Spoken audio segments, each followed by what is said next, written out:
Estão me ouvindo? Bom dia, bom dia. Sim, bom dia. Beleza.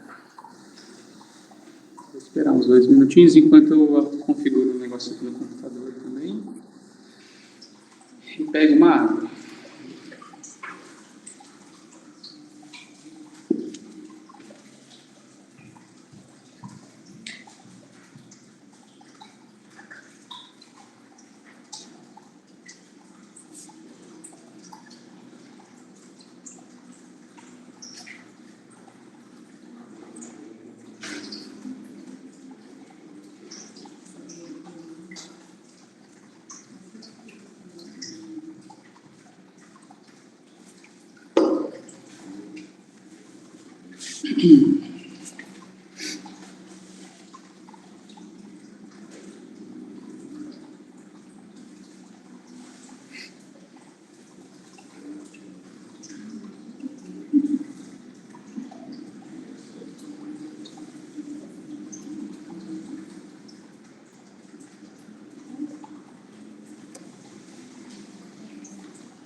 Bom, vamos começar então. Vou iniciar o mantra de Krishna para abençoar nosso estudo. Se você estiver encostado ali na parede, na cadeira, desencosta um pouquinho, alinha a sua coluna. Em suas mãos, feche os olhos, sente o gesto. Se prepare os seus anos com a mão. Inspira grande. Om Namo Bhagavate Vasudevaya.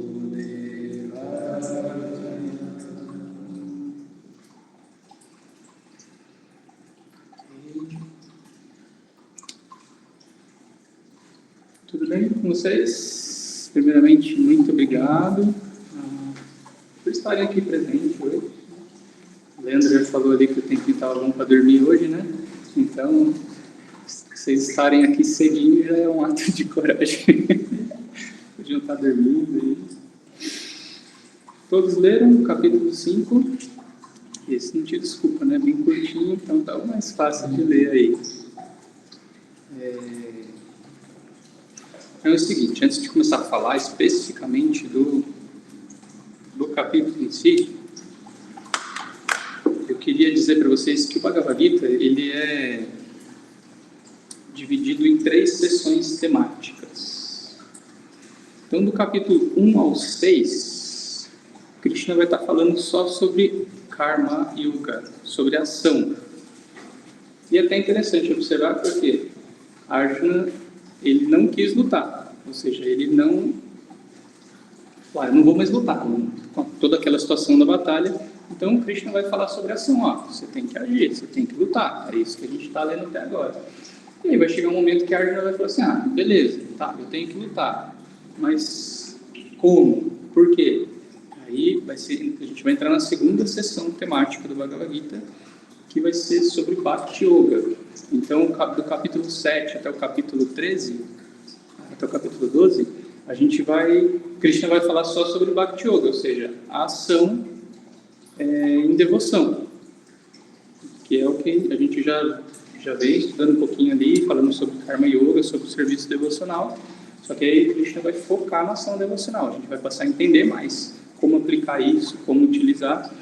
Nesse contexto, Arjuna ainda não foi lutar, beleza, eu entendi que eu tenho que lutar, mas como que eu vou lutar agora? Aí Krishna vai focar na ação devocional. E aí do capítulo 13 até o 18, Krishna vai focar no conhecimento transcendental. Ele vai falar sobre a prática do conhecimento espiritual. Aí quando ele termina de falar esses 3 assuntos, a gente vai ver que Arjuna vai falar, beleza, agora eu entendi o que você queria dizer, como eu devo agir, como eu devo prosseguir. Então, pode parecer que a gente está estudando, que a gente está lendo aqui, mais do mesmo, no sentido assim, né? Krishna já falou que tem que agir em ação, em serviço devocional. Mas por que está falando de novo, né? Nesse capítulo 5, de novo, ele vai falar sobre isso. E aí no capítulo 6, vocês vão ver que ele vai falar de novo sobre isso. Porque é tipo assim, a gente está tendo um diálogo aqui, Krishna e Arjuna estão dialogando, e ele vai falar, pô, Krishna, não entendi, dá para você explicar de novo aí para mim? Aí Krishna, então beleza, vou falar de novo aqui, mas vou tentar falar de outra maneira para você entender. Então, a gente está nesse momento. Krishna está explicando para Arjuna que ele tem que agir. E ele está tentando entender, mas você tem que agir desse jeito ou desse jeito. Então, ainda está aquelas dúvidas de como ele deve agir. Então, até o capítulo 6, a gente vai ver bastante Krishna falando só sobre Karma Yoga. E aí a gente vai estudar, então, vai falar agora sobre o capítulo 5, chamado Karma Sannyasa Yoga, Yoga da ação com renúncia. Essa palavra sannyasa, ela significa renúncia. Tanto que os mestres, que são monges, eles são sannyasis, porque eles são renunciados. Eles renunciaram família, dinheiro, lar, renunciado. Eles são totalmente dependentes de Krishna, dependentes de Deus. Então, isso é uma condição de um mestre verdadeiro, ele chegar nesse estado de renúncia. Então, provavelmente uma pessoa que está nessa função de sannyasi já teve ali anos de vida praticando para entender que o propósito dele é esse, então ele vai ir para essa etapa da vida de renúncia. A gente vai ver, eu acho, deixa eu ver aqui. Não sei se no capítulo 6 Krishna vai falar um pouquinho, ele deu uma leve introdução, mas foi bem leve, sobre os ashrams, os varnashrams, que são a forma como a sociedade é construída. E aí dentro dessas, de como a sociedade é construída, ele também fala um pouco sobre dos tipos de etapas da nossa vida. Então, vai ter a etapa de estudante, quando a gente é pequenininho, vai ter a etapa de grihasta, que é quando a gente forma uma família ou constrói uma estrutura para a nossa vida. Aí tem uma etapa chamada vanaprastha, que é um preparo para você ir em direção ao caminho da renúncia. E por último tem sannyasa, que é essa renúncia total. Então, o processo que Krishna deixa é isso, gente. O processo da vida. A gente começa um tempo de fase de estudante, depois que a vida amadurece um pouco, a gente passa a construir, produzir coisas, que é essa etapa de grihasta. A terceira etapa é uma etapa que você já entendeu que a proposta do mundo material é te prender aqui, então você começa a se desapegar, e aí, até que você se sente preparado, ou você já está preparado para renunciar às coisas desse mundo e dedicar a sua vida só a essa devoção a Deus. Então, isso é sannyasa. Então, o que a gente vai estudar hoje é a yoga da ação com renúncia, ou seja, agir de forma renunciada. Bastante coisa, né? Apesar do capítulo ser pequenininho, mas são conceitos profundos. Então é o seguinte, no capítulo 4, Krishna termina o capítulo 4 falando para Arjuna. Então, armado com o yoga, levante-se e lute, né? Já falei para vocês que essa é uma frase que eu gosto bastante do Bhagavad Gita. Só que até então, Krishna estava falando ali para Arjuna que toda ação que ele fizesse ia gerar uma consequência. Então ele tinha que agir com Buddha Yoga, né? Usar a inteligência para agir em Karma Yoga, em serviço devocional, para que ele não gerasse reações dos frutos da sua ação, ou seja, não gerasse karma, para que ele não se prendesse ainda mais nessa matéria.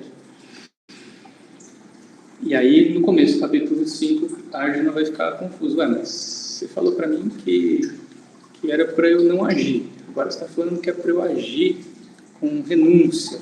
Não estou entendendo, me explica aí. Qual que é a diferença dos dois? O que eu devo fazer? Eu devo agir ou não agir? Né? E aí Krishna ele vai falar que no comecinho aqui do capítulo 2, ele falou um pouquinho sobre Sankhya Yoga, que é o processo de autorrealização através do conhecimento. Só que o conhecimento, a gente sabe que ele só funciona quando a gente coloca em prática. Então, a gente adquire um conhecimento, põe em prática, a gente tem um resultado dessas duas combinações. E a prática sem conhecimento é só especulação. Né? Você não sabe o que você está fazendo, mas você está fazendo. Então, é importante ter essa combinação. Mas aí Krishna vai explicar aqui. Sankhya Yoga,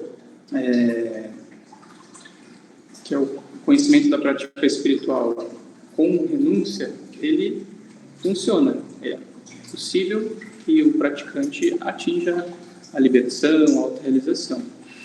Mas ele fala que o serviço devocional também é possível de fazer isso, só que é melhor. Então, tem algumas comparações, tem algumas analogias que são feitas. Eu vou ver até se eu acho uma imagem para mostrar para vocês, que é bem legal. A gente pode entender que o processo da vida espiritual, numa evolução, ela é uma escadinha. Então, a gente vai avançando, degrauzinho por degrauzinho, vida após vida, vai avançando ali e tal, até que a gente atinja a samadhi, essa consciência de autorrealização. Já o Bhakti Yoga, que é a ação do serviço devocional, ela tem a mesma proposta de chegar desse ponto zero até lá em cima, só que ele é comparado com um elevador. Então, um elevador que sobe direto, enquanto o outro processo está subindo a escadinha. Porque a ação em serviço devocional, você está dedicando a sua ação diretamente a Deus. Você tem um propósito por trás de se relacionar com Deus. E aí Krishna fala que ele é recíproco. A gente já leu algumas coisas aqui sobre isso. Então, essa ação recíproca faz com que a gente avance mais rápido. E é exatamente o que Krishna está explicando aqui nesse capítulo 5. Que os dois caminhos são possíveis para se obter a liberação, só que um deles é mais trabalhoso, enquanto o serviço devocional não deixa de ser trabalhoso, mas ele é mais rápido nesse sentido. Né? Então, a gente pode agir apenas olhando para dentro, como é um dos princípios do que Patanjali ensina no Yoga Sutra. Aqui vocês já devem ter lido, Krishna falou sobre o processo de Ashtanga Yoga, né, as 8 partes do Yoga, os 8 processos, que é o que está ali naquele quadrinho ali, né? Cada uma dessas etapas, que é o que a gente pratica no Hatha Yoga. Só que ainda assim é muito difícil chegar nesse processo. Então Krishna vai falar que a Bhakti Yoga é um caminho mais profundo, mais direto, para a gente alcançar essa liberação. Mas ambos funcionam. Tá? Isso é importante ressaltar. Só que, claro que se a gente quer seguir nesse caminho, provavelmente vai querer o que é mais fácil, né? Vou levar quantas vidas a mais nesse processo aí, não quero nascer de novo.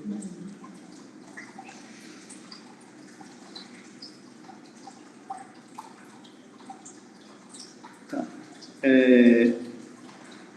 Então, eu estava lendo aqui o que eu anotei, é o que eu tinha acabado de falar. Então, dentro dessas duas categorias, de agir ali dentro de um processo mais personal, que é do conhecimento, e agir com o serviço em devoção, o serviço de devoção é mais benéfico, mas isso não significa que a gente não deva adquirir conhecimento espiritual. A gente deve, sim, adquirir o conhecimento, que é exatamente o que a gente está fazendo aqui. A gente está estudando para se entender, para entender o que é o mundo, quem é Deus. E através do conhecimento, pegar isso e colocar em ação, em prática, com a ação devocional. Aí Krishna vai passar a explicar também o benefício daquele que oferece o resultado das suas ações. E ele, não só o benefício, mas ele descreve assim como a pessoa acaba se comportando. Então, ele diz aqui que a pessoa age externamente, mas internamente ela não age. Ou seja, aquilo que a gente já falou no capítulo passado. A gente tem que agir. Não tem como não agir nesse mundo. Então, é indicado que a gente haja em Karma Yoga, serviço devocional. Então, eu vou agir, mas despreocupado do resultado, despreocupado em obter aquilo, renunciado ao resultado. Então, externamente, todos estamos agindo. Tenho que trabalhar, eu tenho que comer, eu tenho que cuidar da minha família. Então, tudo isso é uma ação. Só que se você faz isso dedicando a Deus, então, externamente você age, mas internamente o eu está pacífico, porque ele não está se identificando com aquela relação do trabalho que ele tem que fazer, da ação que ele tem que fazer. Então, é como se internamente o eu não age. O eu está ciente ali do que, qual é o propósito dele, quem é Deus, da relação que ele cultiva com Deus, mas externamente ele tem que agir porque ele está condicionado. Esse é até um termo legal que está abordado aqui na Gita. Alma condicionada, né? Acho que até o Leandro me perguntou, não sobre a alma condicionada, você fez uma pergunta para mim, bem no comecinho, que era, acho que sobre a evolução da alma, né? Se a alma já é isso, como que a alma evolui e tal. Então entra esse conceito, né? A alma está condicionada a esse momento, nesse momento corpóreo, no mundo material. Então, a gente está sob essas influências da energia material, então ela está condicionada. Então, não é que a alma já é. A alma sempre foi eterna, plena de felicidade, conhecimento, consciente de Deus, mas por estar condicionada pela força dessa energia material, a gente não se lembra disso, a gente se esquece. Então, o processo de Bhakti Yoga é o despertar dessa consciência que a gente já é. Tá? Então, esse termo alma condicionada é para nós que estamos aqui agindo sobre essa condição e se identificando com a matéria, se identificando com o resultado. E aí, o que Krishna explica é que aquele que age em consciência de serviço devocional, ele age externamente, mas internamente ele não age, ou seja, ele não está gerando. Lembra da palavrinha akarma? A gente tinha estudado karma, vikarma e akarma. Então, a karma é a ação que não gera resultado. Então é isso, estou agindo externamente, mas como estou fazendo uma ação devocional, estou dedicando os frutos da minha ação a Deus em devoção, eu não estou criando esse vínculo de enredamento material. E aí ele continua falando que essa pessoa que age externamente, mas não age internamente, ela não se identifica, nem se apega aos resultados, ela tem como único propósito agir para se purificar. E essa parte é muito legal. Vamos ver o verso 11 aqui, que está na página 91. Aí Krishna fala assim, os yogis, abandonando o apego, agem com o corpo, a mente, a inteligência e mesmo com os sentidos, com o único propósito de se purificarem. E um pouquinho antes, a gente volta ali, verso 8 e 9. Embora ocupado em ver, ouvir, tocar, cheirar, comer, locomover-se, dormir e respirar, quem tem consciência divina sempre sabe dentro de si que, na verdade, não faz absolutamente nada. Então, é justamente isso aqui que Krishna está falando. A gente vai ver, a gente vai ouvir, a gente vai tocar alguma coisa, a gente vai sentir cheiro, ou seja, os sentidos estão aqui, a gente vai ter que agir. Mas a nossa proposta é usar isso para se purificar. Aí ele continua falando aqui, a alma firmemente, o verso 2, a alma firmemente devotada alcança a paz intolerável, porque me oferece os resultados de todas as atividades. Mas quem não está em união com o divino, cobiça os frutos da sua labuta e fica enredado. Então, mais uma vez, Krishna fala que quem não age em ação devocional vai ficar cada vez mais preso aqui na matéria.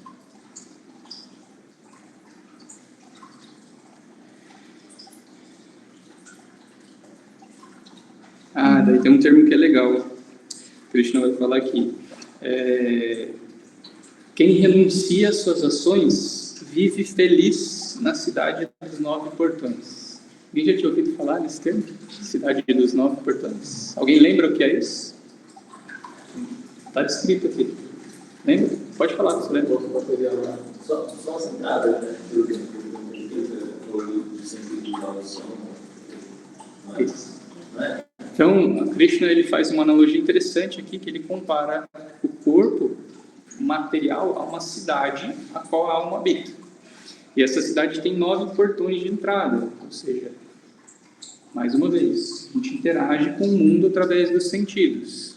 Esses 9 portões são 2 olhos, na verdade são os orifícios, pelo qual a gente experimenta o mundo. Então, os 2 olhos, 2 orelhas, narinas, boca, órgãos genitais, né? Então, é um termo poético que Krishna usa aqui para se referir ao corpo, né? A cidade dos 9 portões. Mais uma vez, se referindo que nós não somos o corpo, nós estamos numa cidade, estamos num veículo, experimentando as diferentes sensações que aqui existem. E aí Krishna vai dar continuidade falando sobre equanimidade. Ele vai falar que ao adquirir conhecimento espiritual, ou seja, o Sankhya Yoga, e colocá-lo em prática, o indivíduo então desenvolve visão equânime. Verso 18, na página 92. Os sábios humildes, em virtude do conhecimento verdadeiro, veem com a mesma visão um brahmana erudito e cortês, uma vaca, um elefante, um cachorro e um comedor de cachorro. O que isso significa? Externamente existem muitas diferenças entre nós. Ainda mais no Ocidente, que a gente tem essa coisa, né, do cargo, do status, do carro, da casa, do tipo de ação que você faz, o lugar que você frequenta. Então, se cria uma hierarquia, materialmente falando, que separa as pessoas. Mas aqui Krishna quebra isso, falando que o sábio que atinge essa consciência divina, ele vê todo mundo de forma equânime. Ele sabe que todos esses seres vivos, em essência, são a mesma coisa e todos pertencem, são partes integrantes de Deus. Então, ele não faz esse tipo de distinção. Então, essa equanimidade, ela vem com esse avanço no intuito de nos tornar humildes, de nos colocar na mesma posição, inclusive para desenvolver compaixão. Porque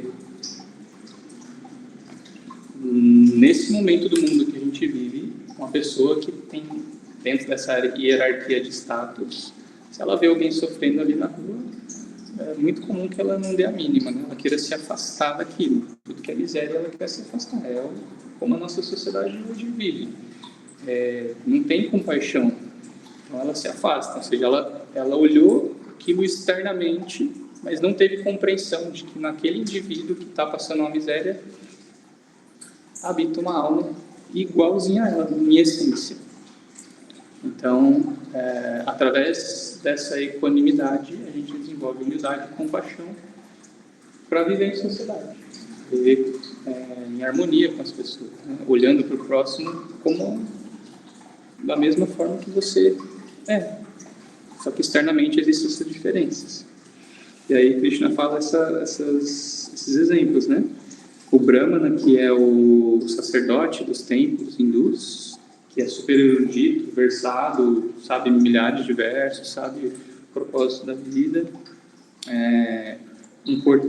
Uma vaca, um elefante, um cachorro e o comedor de cachorro, né? Que tem essa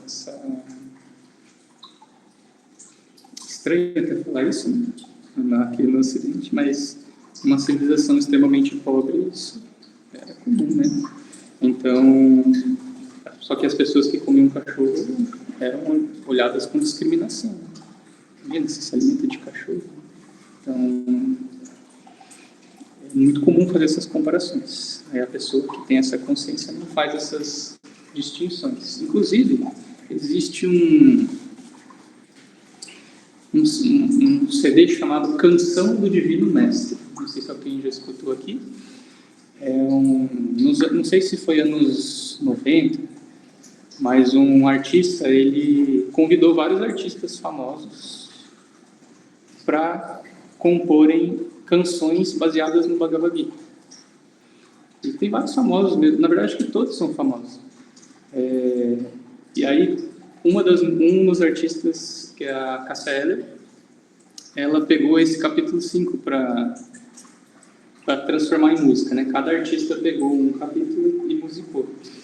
E aí, nessa música dela, ela canta assim: e o comedor de cachorro, tipo, assim, fica bem gravado, né, na letra dela, que é impactante para nós, né?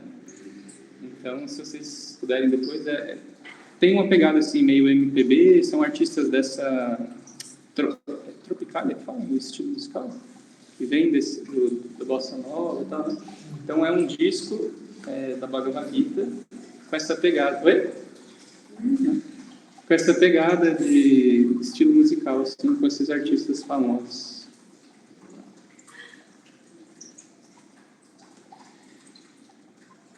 E aí Krishna vai passar aqui então a descrever, de forma até bonita e poética, a diferença daquele que oferece sua vida como um sacrifício e o que busca o prazer nos sentidos materiais. E aí ele vai concluir o capítulo 5 revelando a fórmula da paz, a fórmula da felicidade. Então, por exemplo, aqui, ó, na página 93, tem a pérola 32. O tema dela é a alma liberada e a sua felicidade interior. Eu não vou ler tudo aqui, porque são 29 versos, mas, por exemplo, eu vou ler um aleatório aqui, ó, 24. Aquele cuja felicidade é interior, que é ativo e se regozija dentro de si e cujo objetivo volta-se para o seu próprio íntimo, é de fato o místico perfeito. Então, do verso 20 ao verso 29, Krishna vai começar a descrever ali a diferença daquele que age em ação devocional e que não age. E aí nisso tem algumas observações assim, de benefícios, né? Falando nisso, aqui é o místico perfeito, ele liberta-se no Supremo e por fim alcança o Supremo. Então começam a ser características, descrições daquele que está agindo nesse caminho devocional. E aí ele finaliza o verso falando: 29. Quem tem plena consciência de mim, conhecendo-me como beneficiário último de todos os sacrifícios e austeridades, o Senhor Supremo de todos os planetas e semideuses, e o benfeitor, bem-querente de todas as entidades vivas, alivia-se das dores e misérias materiais. Prabhupada, o nosso mestre que trouxe o Bhagavad Gita aqui para o Ocidente, ele escreveu um livro chamado A Fórmula da Paz, baseado nesse último verso que Krishna deixou. Ele fala assim, que a sociedade só vai alcançar a paz quando todo mundo for devotado a Deus. Enquanto a humanidade não compreender isso, a gente nunca vai alcançar a paz. E aí, o que ele entende ali, o que ele traz para a gente esse conhecimento como paz? E aí esse verso que Krishna fala: quem tem plena consciência de mim, conhecendo como beneficiário último, ou seja, de todos os sacrifícios e austeridades, tudo que a gente fizer com ação voltada a Deus, o Senhor Supremo de todos os planetas, semideuses, benfeitor, bem-querente de todas as entidades vivas, alivia-se das dores e misérias materiais. Então, esse alívio de dor e miséria, imagina viver sem dor, sem miséria. Eu que estou aqui na casa dos 30 e pouquinho, já estou cheio de dor. Pode piorar ainda mais, né? Ou seja, a gente está vivendo um momento crítico de tragédia física, né, por conta da natureza, né? Acho que a gente já falou aqui no Bhagavad Gita também que existem 3 classes de misérias: aquela que a gente mesmo causa, as misérias que as outras pessoas causam e as misérias que o universo causa, né? E recorrer em resposta, inclusive, das nossas ações. Então, viver livre das dores e de misérias materiais é o ideal, porque a gente está num estado de... A gente está numa condição super favorável para praticar a vida espiritual. Eu até comentei na aula passada, não sei se foi a Adriele que perguntou um pouco sobre reencarnação, até no grupo. Aí eu comentei que, né, Krishna fala que de acordo com o momento da morte que você pensa, você reencarna e você nasce num ambiente que é propício para você continuar a sua jornada da onde você parou. Então, às vezes, você nasce numa família mais que tenha condição financeira melhor, o local que você nasce é um clima bom. Imagina você nascer lá na Antártida, que é frio pra caramba, mas você vai ficar o tempo todo se preocupando com o frio, até você se acostuma, mas ainda assim vai ser gelado, né? Agora, você nasce num clima que é tranquilo, você não tem furacão, não tem tempestade, o clima é sempre bom, você está numa família boa, as pessoas que estão ao seu redor são boas, e aí se você se dedica à sua vida espiritual, você não vai ter muitas implicações ao seu redor, vai ser mais fácil, vai ser mais favorável, né? Só que todo mundo, segundo Krishna, pode alcançar isso, essa paz interior, quando cultiva esse tipo de consciência, de que Deus é a meta última da vida. É isso que a gente vai ver aqui vimos no capítulo 5, que é o que Krishna fala.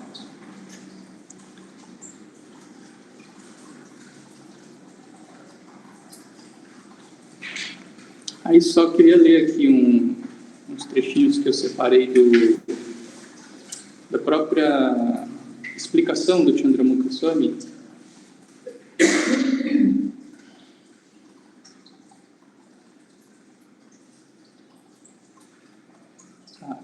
Logo depois do capítulo, do verso 29, o primeiro parágrafo mesmo, Chandramukha vai falar assim: portanto, mesmo grandes sábios têm sérias dificuldades em controlar os seus sentidos.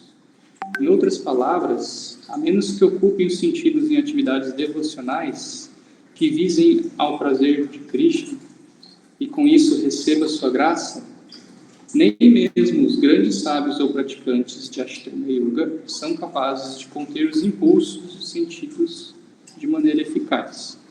Ou seja, a gente está tentando por conta própria. A gente vem aqui, faz as nossas práticas de hatha, medita, silencia a mente, pratica a respiração, tudo por conta própria. Mas ainda assim, mesmo com todo esse processo, vocês estão aí praticando. Vocês estão vendo como é difícil manter uma mente estável, né? Se manter equilibrado emocionalmente, seja em tempos difíceis ou tempos fáceis. E aí, o que ele continua falando aqui? A realidade, na primeira frase da página 95. A realidade de uma pessoa desprovida de consciência espiritual é que ela age sempre sobre o encanto dos prazeres dos sentidos. Aí um pouquinho mais para baixo, ele continua falando: vida espiritual, portanto, significa alcançar uma posição na qual a pessoa liberta-se dos 6 impulsos dos sentidos materiais: fala, o paladar, o estômago, os órgãos genitais, a mente e a ira.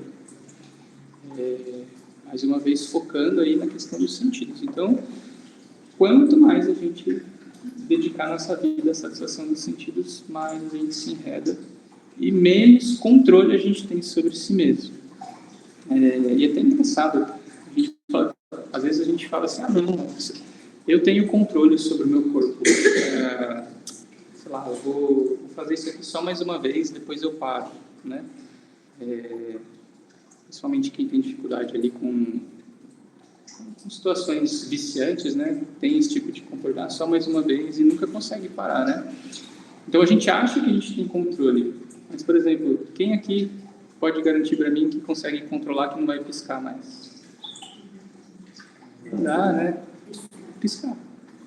Você tem controle sobre o seu corpo? Eu tenho. Então, não pisca mais. Não tem como, né? Então, faz o seu coração não bater. Tem coisas que nesse corpo a gente não controla.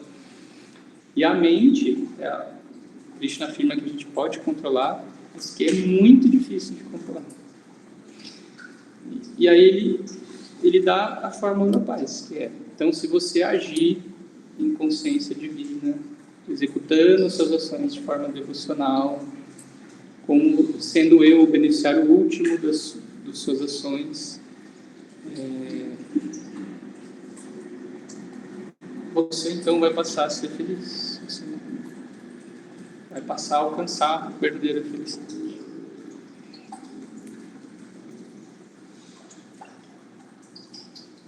Daí é só o último comentário aqui de Chandramukha que eu notei. Ele fala: concluindo, as almas devotadas a Deus alcançam a plataforma máxima de paz interior por seguirem a fórmula apresentada aqui na Bhagavad Gita.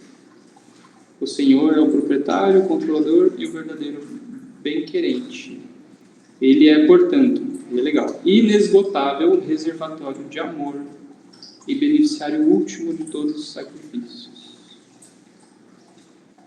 Então, a gente vai entrar no capítulo 7. A gente ainda vai ter mais um capítulo falando sobre ação, mas o capítulo 7 vai ser sobre devoção. Aí o Krishna vai falar só sobre amor, devoção. Então, a gente vai entender que Deus é amor mesmo. E o propósito da vida humana é amar a Deus. Se a gente ama a Deus, a gente ama o próximo.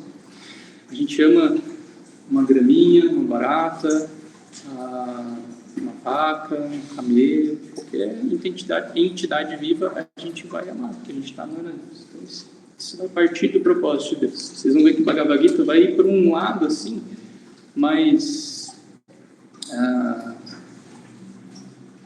ele vai continuar profundo, mas vai para um lado mais romântico, que vai falar dessa questão. Romântico não no sentido de paixão, romântico no sentido de a gente está falando de algo de amor, do amor puro. O que é o amor puro? Qual é o propósito da vida? Ele sai um pouco dessa coisa analítica que ele está nos primeiros capítulos, comparando o corpo, comparando a alma, tudo, e vai para uma coisa que, isso aqui é a pureza, isso aqui é o que a gente deve buscar. Beleza, turma? Alguém quer fazer algum comentário desse capítulo ou de algum insight que vocês tiveram aí, tanto o pessoal que está online ou aqui presente?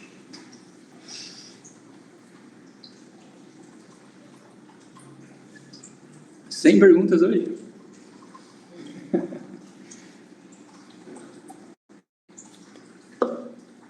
Estão gostando do estudo? De alguma forma está fazendo sentido? Está acrescentando na vida de vocês? Então isso é legal porque, assim, quando a gente vem praticar Hatha Yoga aqui, a gente está medicando o nosso corpo, a nossa mente, mais que tudo. A gente está tentando trazer saúde para isso, para que corpo e mente saudável a gente possa dedicar a nossa consciência como almas, né, para o propósito dela. Então, lendo aqui, estudando Bhagavad Gita, a gente vai tendo um pouquinho mais dessa percepção, porque até então a gente está muito na superfície. Mas Hatha Yoga então significa que é ruim, que não é bom? Não, Hatha Yoga está salvando a gente da nossa rotina, do nosso dia a dia, das dificuldades que a gente está tendo agora. É como eu acabei de mencionar, se você está cheio de misérias ao seu redor, o corpo dói, a mente é ansiosa, você não tem boa relação com ninguém, seu trabalho está difícil, a última coisa que você vai pensar é em praticar a ação renunciada, espontânea para amar a Deus. Então o Hatha Yoga vem aqui para nos auxiliar a dar manutenção física, mental, para que a gente possa, então, ter condições favoráveis de executar o propósito dele. Então, faz muito mais sentido quando você vem aqui, você sabe o que você está fazendo, você está se cuidando e está abrindo portas, possibilidades para você se enxergar cada vez mais. Beleza? Cíntia, Aline, vocês estão muito sérios aí, vamos dar um sorriso. Bom, turma, é isso. Se ninguém tem nenhum comentário, nenhuma pergunta, a gente encerra aqui. É isso? Sem perguntas? Então, beleza. Então, vamos só alinhar a coluna, fechar os olhos um pouquinho. Sentir que você está aqui presente. Sinta que esse conhecimento que você está estudando, que você está recebendo, possa frutificar no seu coração, na sua mente, possa tornar sua vida, sua rotina com mais qualidade, e que a gente possa, então, avançar, se for nossa proposta, nossa busca em avançar nesse caminho espiritual, que a gente possa prosseguir aqui, sendo iluminado pelo conhecimento da Bhagavad Gita. Una as mãos na frente do tórax, deixa a testa em direção ao mão. Em honra ao nosso estudo, nos saudamos. Namastê. Muito obrigado. Valeu. Bom final de semana para vocês. Bom final de semana, gente. Tchau, tchau. Obrigado. Valeu, Boa galera. semana. Tchau.